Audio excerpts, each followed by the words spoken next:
जगत नियंता जगदाधार श्री अखिल ब्रह्मांड नायक लीला पुरुषोत्तम पार ब्रह्म परमेश्वर की पावन कथा कार्तिक मास के पावन शुभ अवसर पर बड़े भाव से भगवान के नाम का गुणानुवाद करते हुए भगवान की कथा में प्रवेश करेंगे। बड़े प्रेम के साथ परमात्मा के नाम को गाएंगे।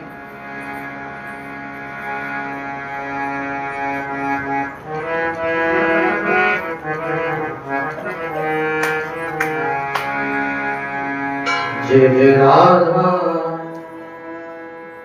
रमण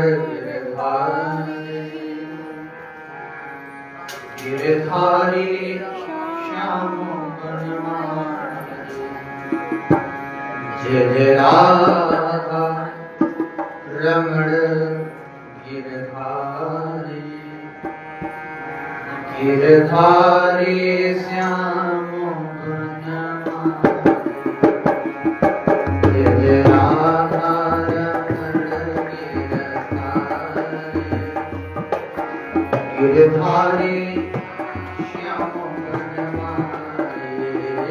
गिरधारी श्याम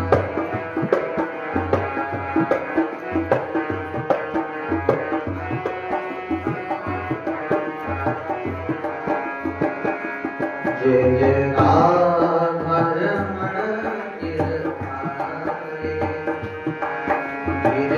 गिरधारी श्याम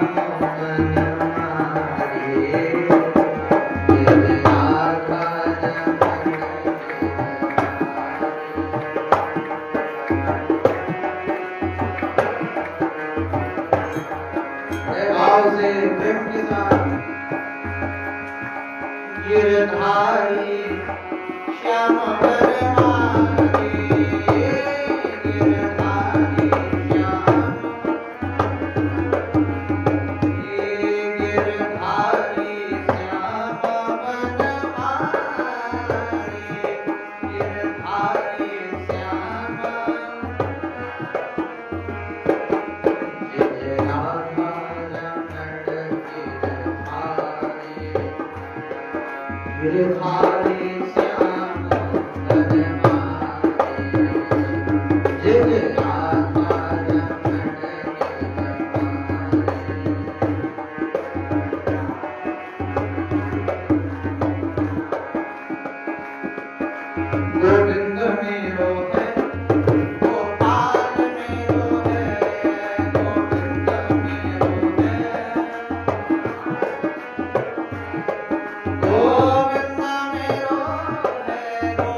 बड़े भाव के साथ बोलना, प्रेम के साथ।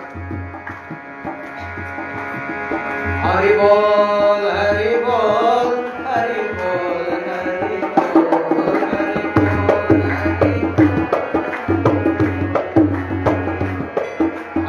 बोल हरि बोल हरि बोल हरि बोल हरि बोल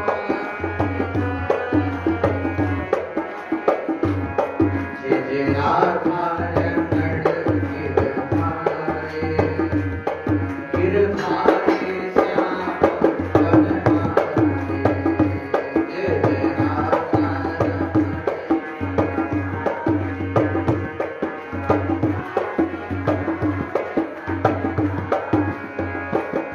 गिरधारी श्याम बनमाली, गिरधारी श्याम, गिरधारी श्याम बनमाली,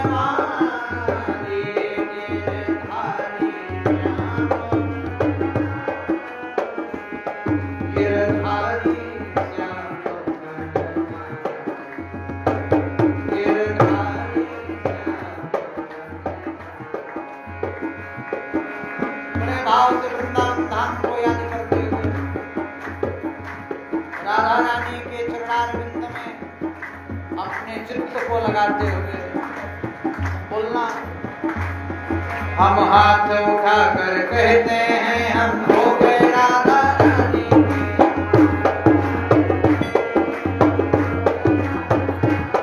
हम हाथ उठाकर कहते हैं हम हो गए राधा रानी के।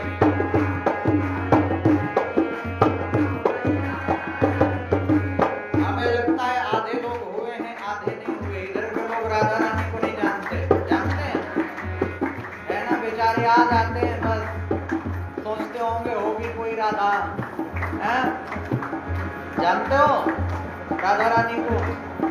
अरे तो जोर से उठाओ हाथ और बन जाओ राधा रानी के, जोर से बोलना, हम जोर जोर से कहते हैं हम हो गए राधा रानी के।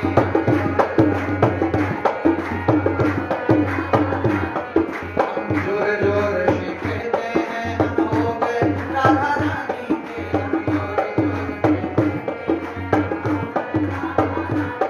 हम हो गए राधा रानी के।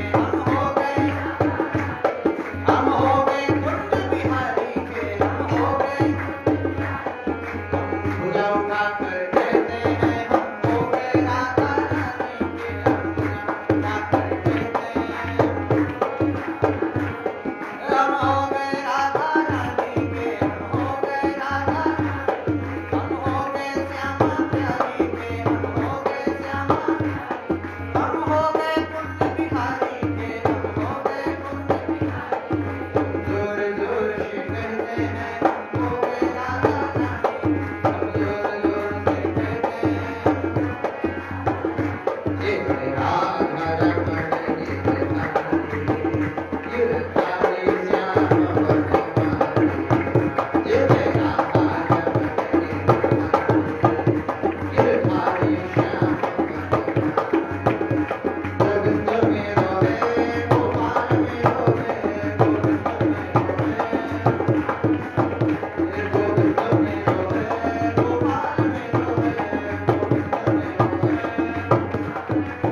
ये श्री बांके बिहारी नंदलाल में रोवे, ये श्री बांके बिहारी नंदलाल, ये राधा रमण गिरधारी श्याम बनमाली, ये राधा रमण गिरधारी श्याम बनमाली, गिरधारी श्याम बनमाली, गिरधारी श्याम बनमाली।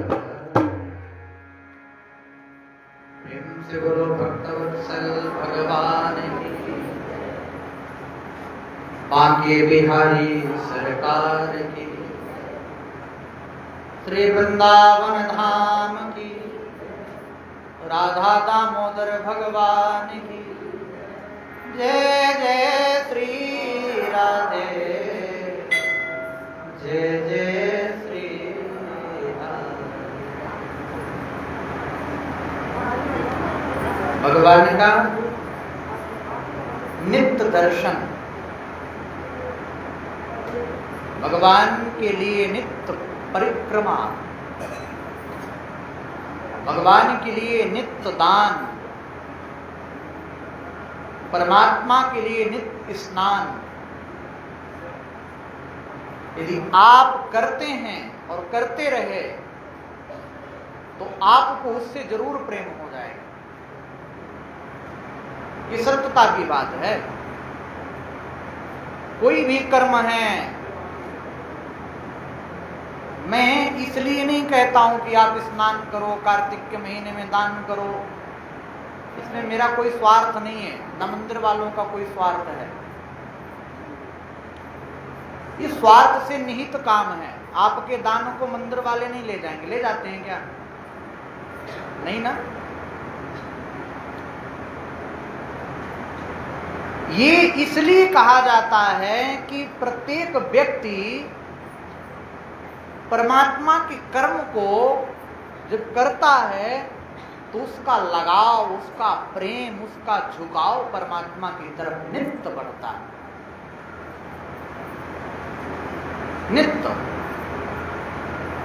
ये कलयुग है। इस कलिकाल में देखिए, पहले व्यक्ति क्या करता था सतयुग में व्यक्ति करते थे कि तप में बैठ जाते थे तो आराम के साथ तपस्या करते थे, भगवान को प्राप्त कर लेते थे।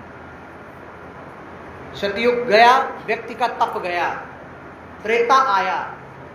त्रेता युग में व्यक्ति यज्ञ करता था। क्या करता था? यज्ञ। और महाराज आज के युग में यदि एक यज्ञ कराया जाए तो कम से कम 50 लाख रुपए का खर्च आता है एक यज्ञ में। अब यज्ञ भी बंद, त्रेता के बाद यज्ञ बंद। द्वापर आया तो द्वापर में व्यक्ति पूजन पर निर्भर हो गया। इतनी पूजा कर लेता था कि परमात्मा उसको पूजा के माध्यम से ही प्राप्त हो जाते थे। कलयुग में वो भी गया, नहीं होता पूजन पाठ, सत्यता की बात है। एक जोत जलाकर के व्यक्ति चला जाता है, इसके अलावा कुछ नहीं करता। करता हो कुछ तो बताओ, नहीं कर पाता। दुनिया के जंजाल हैं, गृहस्थी के काम हैं, आता है मंदिर, जोत जलाया, दर्शन किया, चला गया, अपने काम में लग गया। पूजन पाठ बिल्कुल कुछ भी नहीं कर पाता है कि नहीं? एक बात याद रखना, जब हम पूजन भी नहीं कर पाए, तप भी नहीं कर पाए, यज्ञ भी नहीं कर पाए तो क्या करें? कल्याण कैसे होगा? कलयुग में एक मार्ग है, एक लौकिक मार्ग है, एक आध्यात्मिक मार्ग है। आध्यात्मिक मार्ग बड़ा कठिन है, आप उसको बहुत मुश्किल में कर पाओगे। लेकिन लौकिक मार्ग से भी, सांसारिक वस्तु से भी परमात्मा के प्रति आप अपना प्रेम बढ़ा सकते हो, उसके प्रति श्रद्धा पैदा कर सकते हो, ये जरूरी है। आध्यात्मिक मार्ग क्या है? यत् फलम नास्ति तपसा न योगेन समाधिना तत्फलम लभते सम्यक कलौ केशव कीर्तनात्। तत्फलम लभते सम्यक कलौ केशव कीर्तनात्। अजाब कीर्तन जब होता है तो मन से ही होता है। ये बिना मन के तो होवे ना है कि होवे ना होवे। ध्यान देना, आध्यात्म में और प्रोफेशनलिज्म में बड़ा अंतर है, इस चीज को याद रखना। यदि हम प्रोफेशनल तरीके से कुछ गाते हैं, कीर्तन करते हैं, वहां पर आध्यात्म नहीं होता। जहां हम निस्वार्थ भाव से भगवान का गुणानुवाद करते हैं, कीर्तन करते हैं, मंदिर के प्रति समर्पित हैं, परमात्मा के प्रति समर्पित हैं, वहां पर स्वार्थ नहीं होता, वहां निस्वार्थता होती है। आपका कोई स्वार्थ नहीं है। आप किस लिए कर रहे हो? इसलिए कर रहे हो कि परमात्मा के लिए जो पूजन के कार्य हैं, जो समस्त कार्य, आज अर्थ प्रधान युग है, अर्थ के बिना तो एक माचिस भी नहीं आती। आती है क्या? नहीं आती।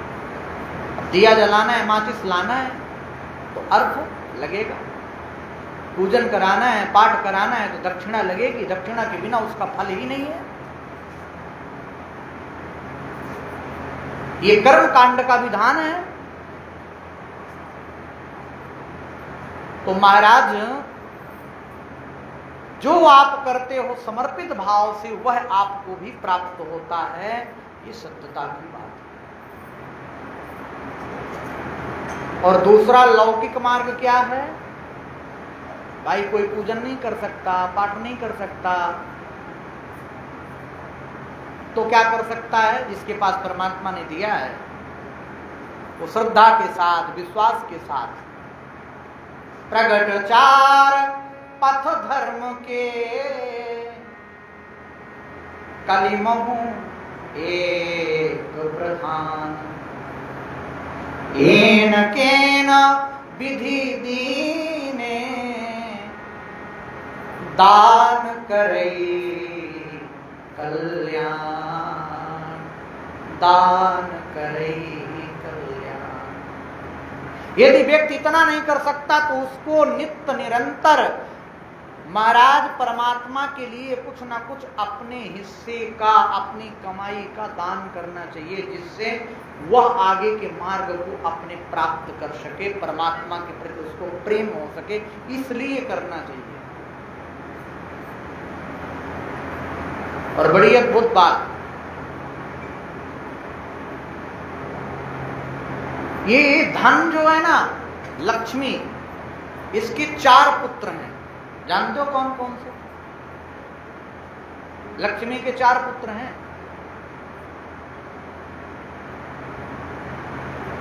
पहला है धर्म, दूसरा है अग्नि, तीसरा है नरक और चौथा है चोर। यदि आप धर्म में चल रहे हो तो माता लक्ष्मी आपके यहाँ नित्य निरंतर वास करेंगी। मैं गारंटी देता हूं, आपके पास 1 रुपया ना हो, आपका कोई काम आ जाए, वो आपका काम रुकेगा नहीं, वो हो जाएगा चाहे जहां से हो। ये सत्यता की, विश्वासता की बात है। यदि आप धर्म पर चल रहे हो, धर्म से काम कर रहे हो, आपने धर्म को छोड़ दिया तो लक्ष्मी किसके पास जाएगी? या तो महाराज अग्नि में, या तो राजा टैक्स लगा देगा, सब कुछ हड़प लेगा, कुछ पता नहीं चलेगा, और या तो चोर कब हाथ साफ कर जाए कोई भरोसा नहीं है। मान लो एक अथाह कुआं है, खूब जल भरा है, भयंकर, अब महाराज रोज उसमें से निकालते रहोगे, जल को पीते रहोगे तो बड़ा स्वच्छ रहेगा। और जल निकालना बंद कर दो कुएं से, आपने बंद कर दिया मान लो, है ना। अब महाराज बाद में 1 साल के बाद गए उस जल को देखने के लिए, निकाला जल तो वो जल पीने के योग्य नहीं रहता। रहता है क्या? नहीं रहता, उसमें कीड़े मकोड़े पड़ ही जाते हैं। इसी तरह हमारा धन है, यदि धर्म में खर्च हुआ तो हमें वैद्य के पास कम जाना पड़ेगा, हम रोगी कम होंगे, और महाराज हमारे संतति में, हमारे परिवार में विकृतियां पैदा नहीं होंगी। और जैसे ही हमने धन को इकट्ठा किया और उसको अधर्म में खर्च किया, केवल भोग में खर्च किया, परमात्मा के प्रति हमने उसको समर्पित नहीं किया, समर्पण नहीं किया, तो ये समझ लेना कि वो आपको कहीं ना कहीं मार्ग बना लेगा वो जाने का। क्यों? क्योंकि वो कभी टिकती नहीं है, कभी भी नहीं टिकती लक्ष्मी। लक्ष्मी तो केवल नारायण के साथ ही टिकती है। माया माया सब रटे, माधो रटे न कोय, अब एक बार माधो रटे तो माया चेरी हो।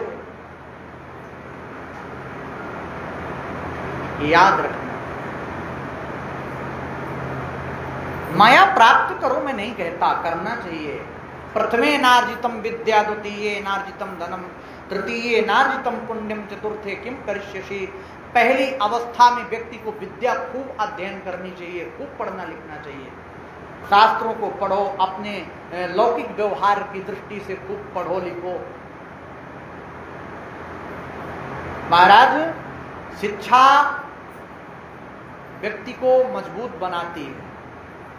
शिक्षा, विद्या व्यक्ति के अंदर विनम्रता लाती है। विद्या, ज्ञान व्यक्ति को समस्त ऊंचाइयों तक पहुंचा देता है। विद्या ही एक ऐसा गुण है जो महाराज अच्छे अच्छों को नीचे दबा देता है। राजा पूज्यते लोको विद्वान सर्वत्र पूज्यते। एक विद्वान व्यक्ति होगा वो पूरे विश्व में पूजा जाएगा, और राजा तो केवल अपने लोक में ही पूजा जाएगा। वो भी जब धर्मात्मा होगा तब, दुरात्मा होगा तो लोग गली गली गाली देंगे कैसा राजा बन गया। लेकिन विद्वान विद्वान होता है, उसकी पूजा सर्वथा होती है। इसलिए अपने धर्मों को पढ़ो, अपने शास्त्रों को पढ़ो, अपने को ज्ञान करो। ये मत करो कि सनातन धर्म की फजीहत कराने में लगे रहो हमेशा, जो जिसने बोल दिया उसी को लगे रहो। व्हाट्सएप में आ गया ये, हाँ यही सही है, उसको पढ़ना नहीं है, उसको देखना नहीं है किसने क्या बोला, ये किस टॉपिक पे बोला। ये सब चीजों का विचार आपको करना पड़ेगा, पढ़ना पड़ेगा। बिना पढ़े कार्य नहीं सिद्ध होगा। आप प्रयास करो कि नित्य हमें 5 दोहे रामायण ही पढ़ना है, उसके विषय में जानना है। एक शब्द के अनेक अर्थ होते हैं। अब जिसको अर्थ पता ही नहीं है, वो सीधा सीधा लिखा है तो उसमें वो व्यक्ति त्रुटियां ढूंढेगा। इसीलिए कहते हैं कि ज्ञान गुरु की शरण में ही होता है। जब तक गुरु की शरण में नहीं जाओगे, सच्चे गुरु की प्राप्ति नहीं होगी, तब तक ज्ञान नहीं होता। और अल्प ज्ञान सबसे ज्यादा घातक है। थोड़ा सा ज्ञान हो जाए तो वो उछलने लगता है कि मुझसे बड़ा ज्ञानी कोई नहीं है संसार में, और जब पता चला तो उसके अंदर कुछ भी नहीं है। एक कहावत है ना कि खोखा चना बाजे घना, है ना, होता कुछ नहीं है उसके अंदर, लेकिन वो बजता बहुत जोर से, लगता है कि इसके अंदर बहुत कुछ है। इसलिए अधूरा ज्ञान घातक होता है। ज्ञान करो, किसी भी विषय का करो, पूरा करो, वो आपके जीवन में काम आएगा। और अधूरा ज्ञान करोगे तो महाराज कहीं ना कहीं तो फंसोगे, कहीं ना कहीं तो उसका मान मर्दन होगा। और जिस विषय में जानकारी ना हो उस विषय पर टिप्पणी मत करो, मना कर दो। हम ही से है, कोई पूछे, हम ये नहीं कहते हैं कि हम पूरे पुराणों को रट लिए हैं। भैया इतना अथाह सागर है, एक आध बूंद मिल गई है, बहुत है। और अध्ययन कर रहे हैं, पढ़ रहे हैं। अब कोई हमसे पूछ ले, कोई प्रश्न का जवाब ना दे पाए तो हमें कोई शर्मिंदगी नहीं है। क्यों? क्योंकि महाराज विधाता कोई नहीं हो सकता। पूर्ण तो इस संसार में कोई हो ही नहीं सकता। हो सकता है क्या? कोई नहीं हो सकता। इसलिए पढ़ते रहोगे तो जो ज्ञान होगा, अपने उस ज्ञान को अपने आध्यात्म की चर्चा में सम्मिलित करो। ये जीवन का सार है। ये कार्तिक का महीना इसीलिए एक महीना बना दिया गया कि 12 महीने वैसे करना चाहिए। हर महीने में प्रत्येक दिन प्रत्येक क्षण परमात्मा के समीप जाने का प्रयास करो। अब नहीं कर सकते हो क्योंकि पता है संसार की माया बड़ी प्रबल है। भूमि गिरत भा ढाबर पानी, जिम जीव ही माया लपटानी। जैसे आकाश से जब जल गिरता है तो बड़ा स्वच्छ रहता है ना, और पृथ्वी पर जैसे गिरा वो मैला हो जाता है। इसी तरह जीव जब तक गर्भ में रहता है भगवान को बड़ा याद करता है, प्रभु आज मुझे इस नरक से मुक्ति दे दो, कभी जीवन में नहीं आऊंगा इस नरक में, आपको ही भजूंगा, आपको ही याद करूंगा, आपके सिवा किसी को देखूंगा तक नहीं। भगवान ने कहा जा मुक्त किया, गर्भ से बाहर आया, और जैसे ही बाहर आया माया में लिपट गया आराम के साथ, भूल गया परमात्मा उसको। यही जीवन का सत्य है। कितना भी धन कमा लोगे वहां काम आने वाला नहीं है। वहां तो रजिस्ट्री यहीं की होगी। जितना परोपकार करोगे उतनी रजिस्ट्री होगी आपकी, उतना आपके खाते में लिखा जाएगा। और महाराज परोपकार नहीं करोगे तो कोई भी कार्य आपका लिखा नहीं जाएगा। ये सत्यता की बात है। 18 पुराण और 6 शास्त्रों का केवल एक ही सार है।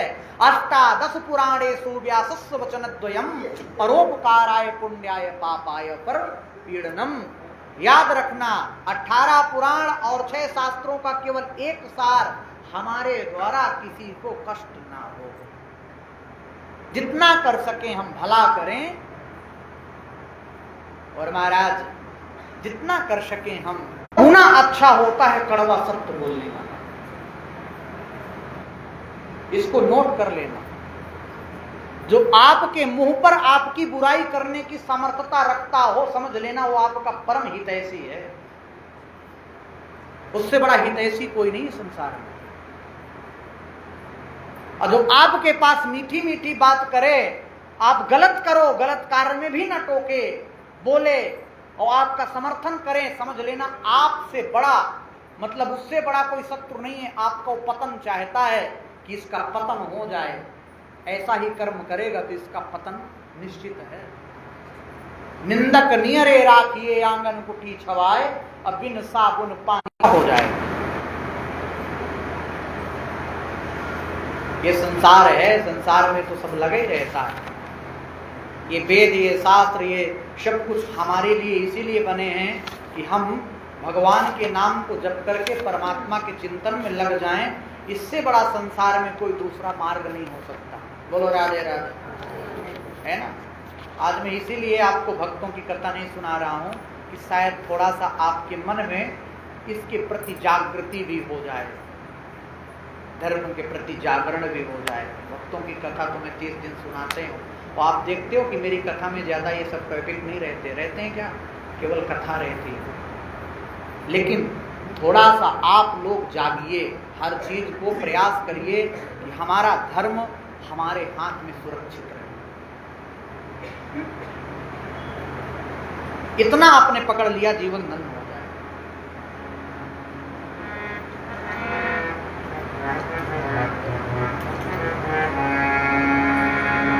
सदा ना रहा है, सदा ना रहेगा, जमाना किसी का नहीं चाहिए, दिल दुखाना किसी नहीं चाहिए, दिल दुखाना किसी।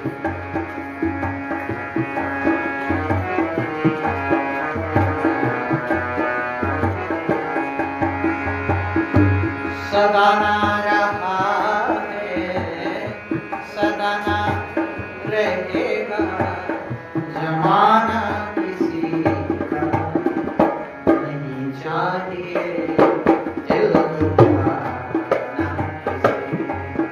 बोलो नहीं चाहिए, दिल दुखाना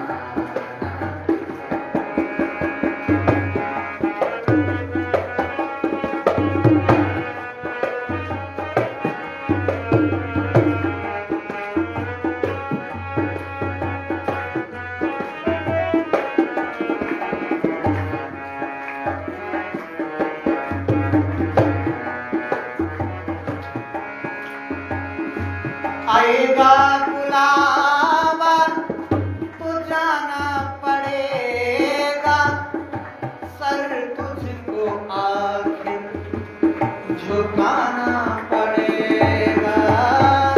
आएगा बुलावा तो जाना पड़ेगा, सर तुझको आखिर झुकाना पड़ेगा।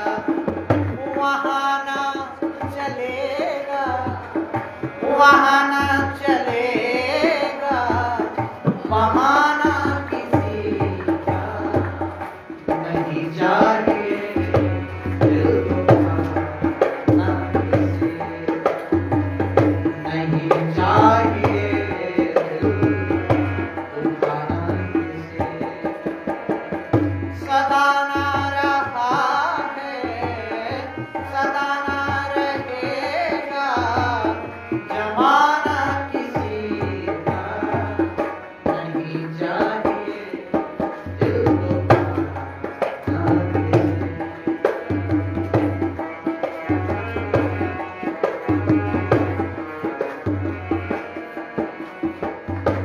शोहरत तुम्हारी बह जाएगी, ये दौलत यहीं पर रह जाएगी।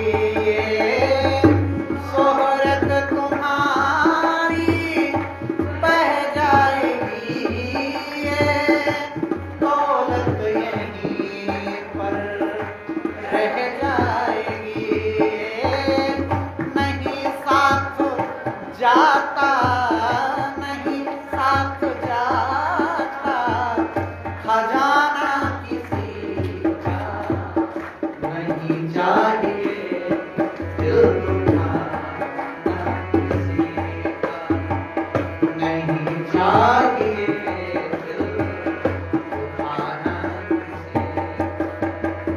सदा ना रहा है, सदा ना रहेगा, जमाना किसी का नहीं चाहिए, दिल तो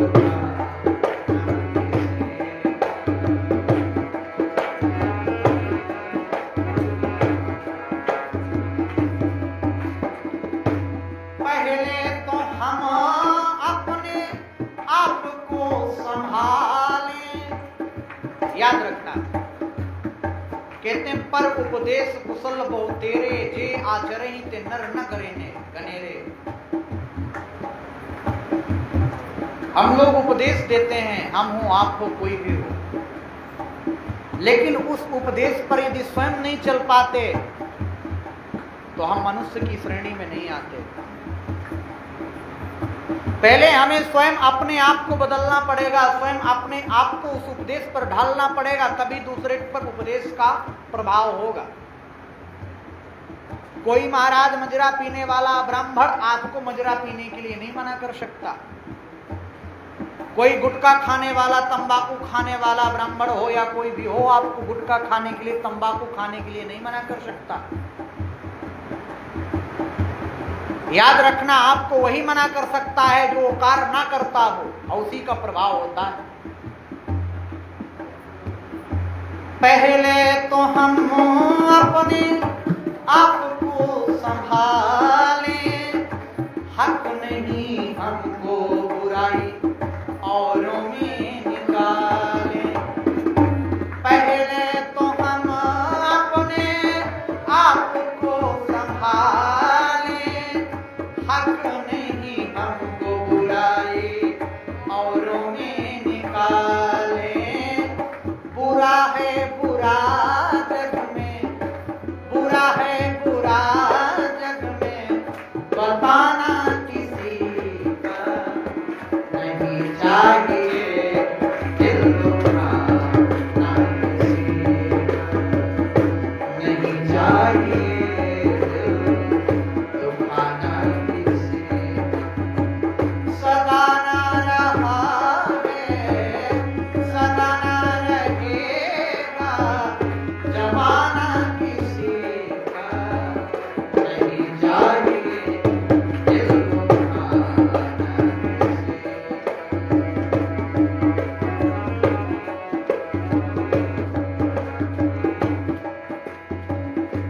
दुनिया का गुलशन सदा ही रहेगा, ये तो जहां है लगा ही रहेगा।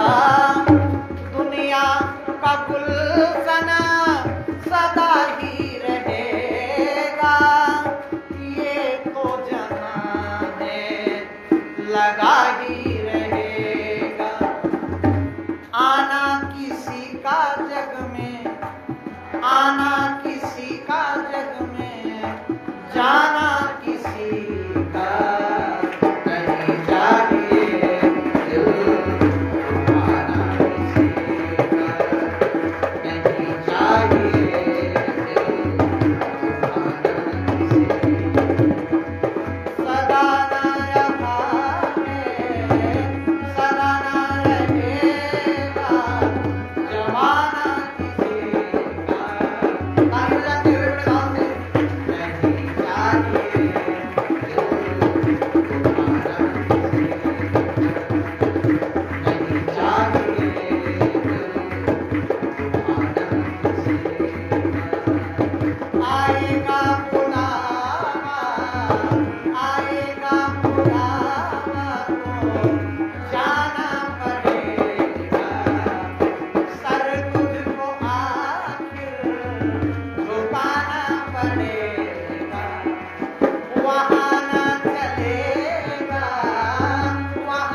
के पावन उपलक्ष्य पर 88,000 शौनक आदि ऋषि नित्य निरंतर भगवान की कथा सुनते हैं।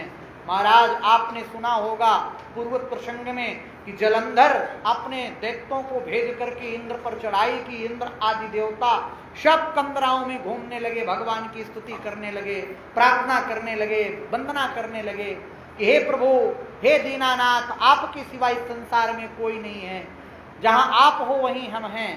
याद रखना, जब हम दीनता से परमात्मा को पुकारते हैं तो हमारी दीनता को परमात्मा स्वीकार भी कर लेता है। बोलो राधे राधे।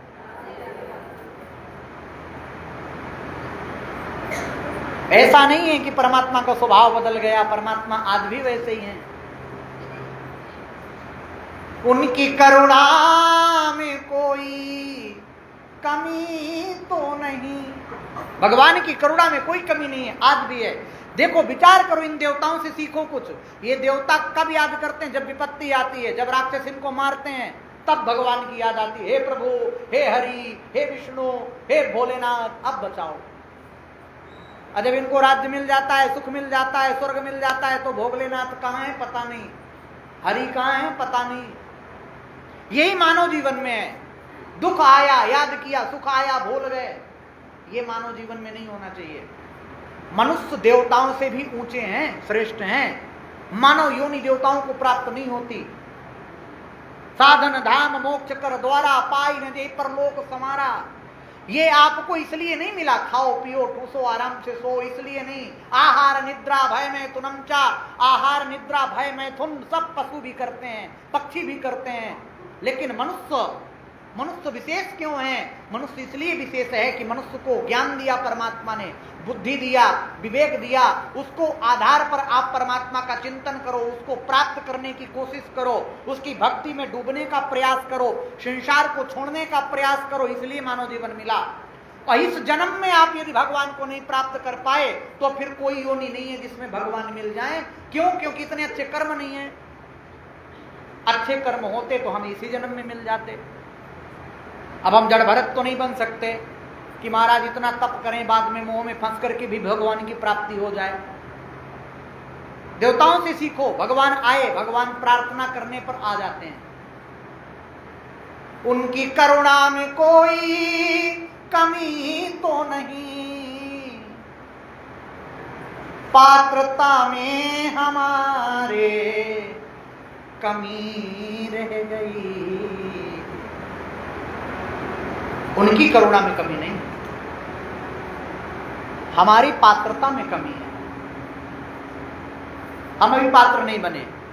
देवताओं ने प्रार्थना की, भगवान आ गए। बोले क्या बात है? बोले जलंधर दैत्य हमें परेशान कर रहा है। देखो, जलंधर को मारने के लिए भगवान विष्णु, भगवान शिव सब आते हैं युद्ध करने के लिए। भोलेनाथ का पदार्पण हुआ सबसे पहले। भोलेनाथ आए और महाराज अपार सेना लेकर के आए। जैसे कार्तिक मास की कथा सुनने से सारे पाप समूह नष्ट हो जाते हैं, उसी तरह महाराज शिव जी ने एक खरोमा नाम के दैत्य का सिर काट करके पृथ्वी पर गिरा दिया। युद्ध करते हुए भयंकर युद्ध चालू। तब जलंधर खड़ग लेकर के शिव जी की तरफ दौड़ा। शिव जी ने तत्क्षण आगे बढ़ करके उसके एक मुष्टिका का प्रहार किया, विह्वल हो गया। इस प्रकार जब जलंधर ने देखा कि शिव तो अजय हैं, इनको तो जीत नहीं जा सकता, तो उसने माया रची, गंधर्व माया। और ऐसी माया रची कि अप्सराएं युद्ध क्षेत्र में आकर के नृत्य करने लगी, गायन करने लगी, भजन गाने लगी। याद रखना, जब कोई हरि का भजन गाता है तो हर बड़ा प्रसन्न होता है। ये माया पता थी जलंधर को, ये बात पता थी कि भगवान विष्णु से ज्यादा इनको कोई प्रिय नहीं है। उन्हीं का गुणानुवाद करो अप्सराओं। और गुणानुवाद किया तो भगवान भोलेनाथ नाचने लगे, वाह, आनंद के साथ। अब देवता परेशान, अब प्रभु आप नाच रहे हो तो इसका वध कौन करेगा? भगवान विष्णु से प्रार्थना किया। तुरंत भगवान विष्णु आए, बोले प्रभु इनको क्या किया जाए। तत्काल उपस्थित हो गए भगवान। विचारने लगे कि जलंधर स्वयं अपनी ही मृत्यु का रास्ता बता दिया है,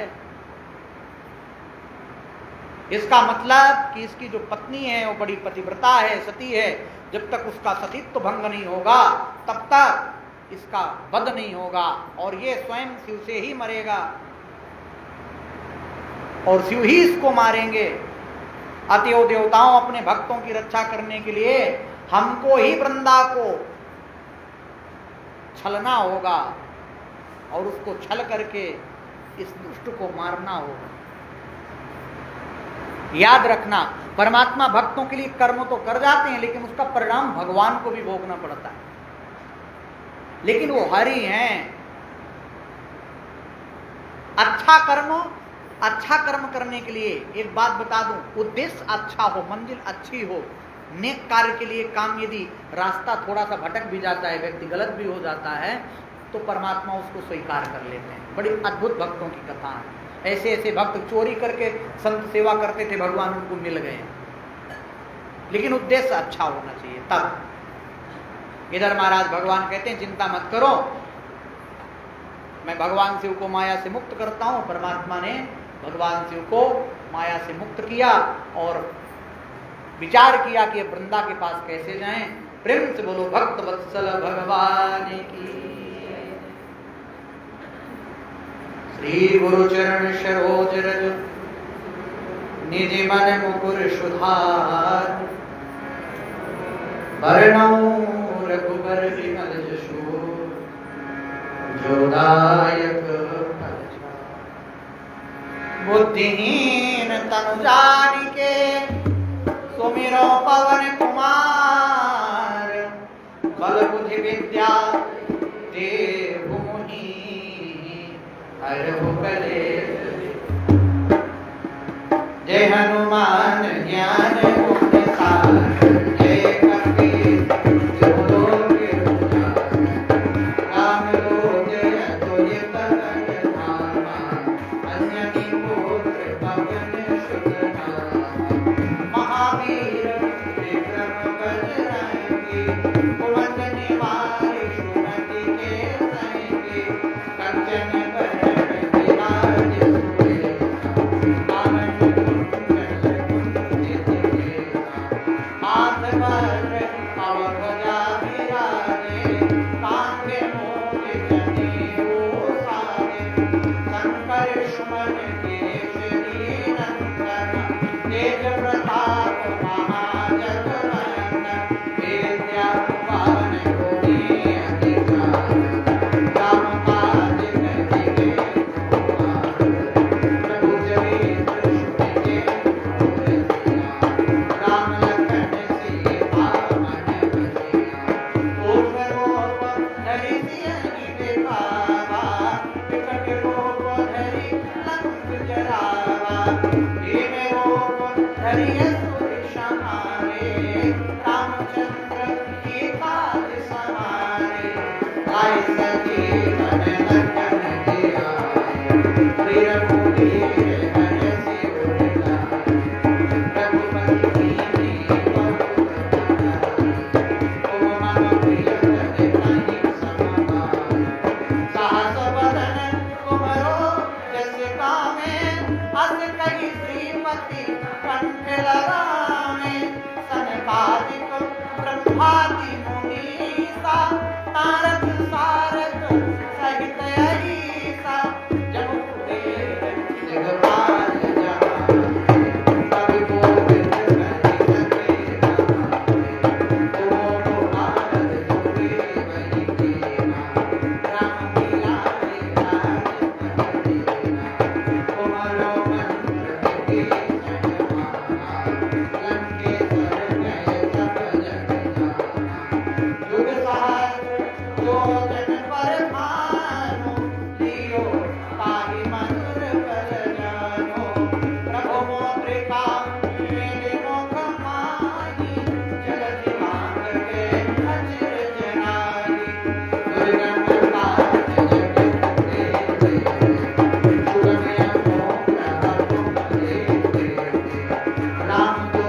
शीश